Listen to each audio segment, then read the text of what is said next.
Saw the marker piston plate on a ski that was drilled for an atomic binding that is no longer in indemnity service. So we're going to put a piston plate and a marker comp 1400, which is still indemnified, on here. You can see this ski has got both sets drilled. We'll be filling in the old set with epoxy, and the new set will be then secured properly. I want to show you the booklet. Shows you the top here, what's going on, toe plate, main plate, your screw sizes, what your template looks like, bottom plate. These are your spacers. Show in the other room. There's a lot of things you can do with this binding.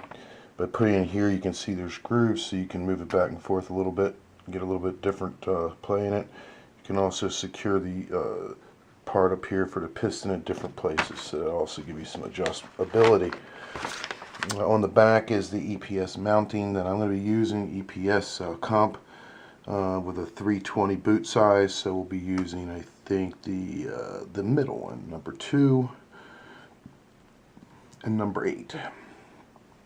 This tells you how to do the duck stance, but it also verifies what type of drill bit you need. The one that's 2 sizes, basically, 9.5 depth, and you'll see that in a few minutes. And again, here's the plates. Just some plastic plates giving you a 2 millimeter rise. So if you use 2 of them, that's 4 millimeters extra on top of a 14 millimeter plate. Give you some lift. Anyway, I should do it here.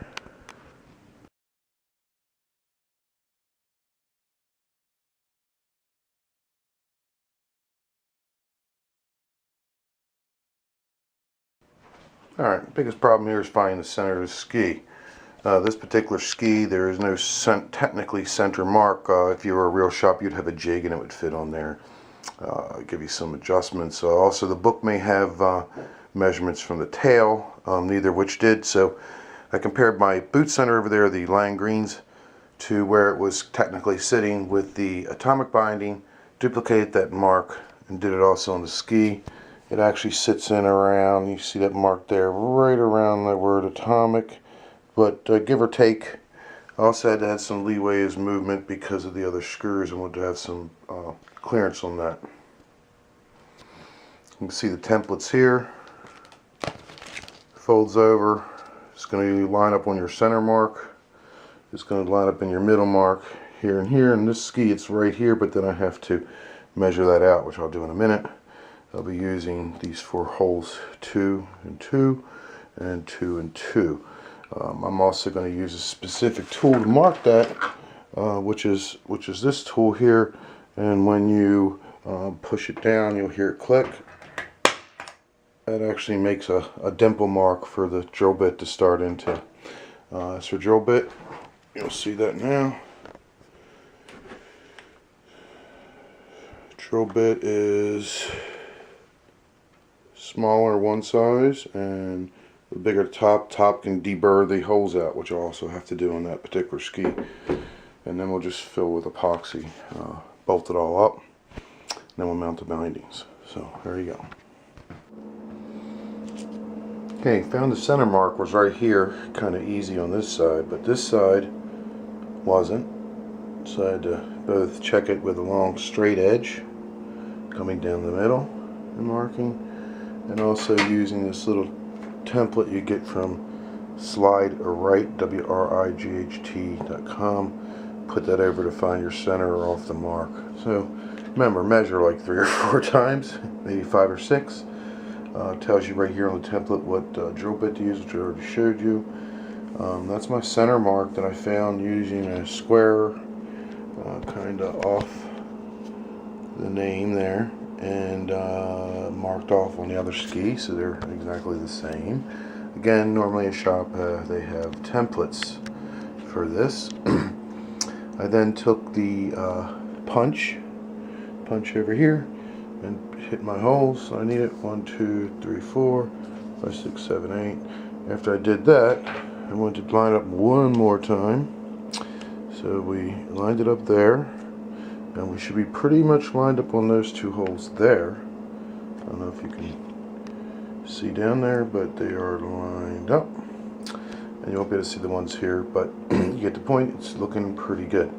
Now we're going to take that off, take the template up, and then start drilling. Okay, you probably won't be able to see it, but right there, you see a little dimple? That's the starter where my hole's going to be. Same thing, it'll be a dimple over here. So you can pick it up more on the black. See a dimple there. So that's going to be my screw holes. And again, we're going to use the special bit. And we're going to set it on 1.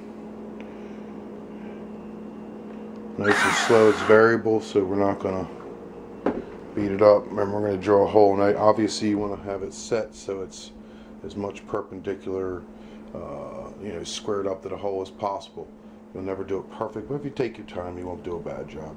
Again, shops have the jig to do it. So, I'm doing this on a ski that basically I have no value in it to me, and I have the binding and the plate. So all I need is some time to do this, and then I'll take it out and get the binding check done. Do a center punch with the punch tool a couple times. Make sure you get a good start point. And then once you start, make sure you didn't wander off your hole. Once you have that, you drill. It takes some considerable force.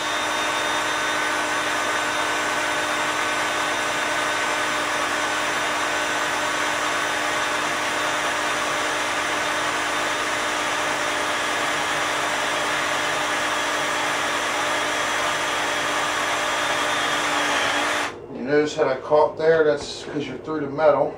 And now you're just bringing it down.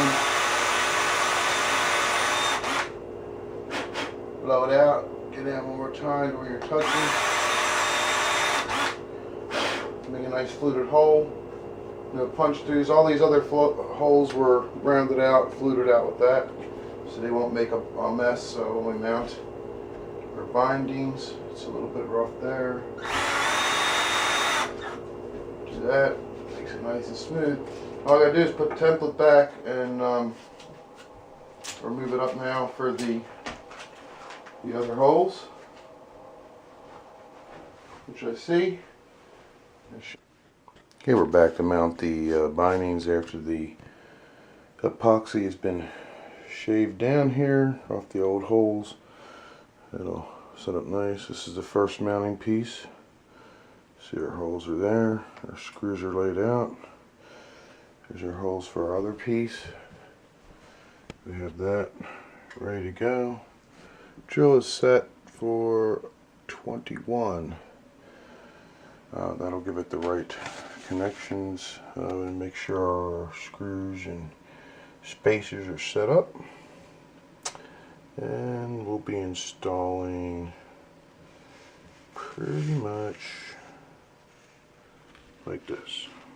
So gives you that. The binding set up again. It'll be the binding add screws. First thing we're going to do is make sure everything lined up, which it did. We're going to add some glue, or at least this is called bindings hole plug sealant. So we'll use that a little bit better. Put that on each hole, a little dab. And then we'll install this. Get all ready to go for the back end. We're going to install these in a crisscross pattern. That way and then that way. Start them slow by hand. That's it. Okay, we'll get an update now. We screwed in the plate. Took some of the shims off the binding that it came with. Put in the riser plates underneath in black. Torqued our screws down. Finishing up the torque on these. I did use the screws that came with the kit for here since we're not using the lower base. And it's got 2 plates on that. Everything looks good. slightly moves here, but I think once you get the boot and everything adjusted, it's tight as a whistle bistle. So we'll make sure it passes the binding check, and that'll be it. But in general, make many measurements, take your time. You will use every bit of your skills. Nothing will be 100% perfect if you do it yourself compared to doing it on the jig, but it'll get you by. The other tool that's real important is this little punch tool that makes that sound and indent. That and pretty much this funky drill bit. And they usually tell you on the ski, or you can look it up on the tech manual. Anyway, that's it. Have a good one.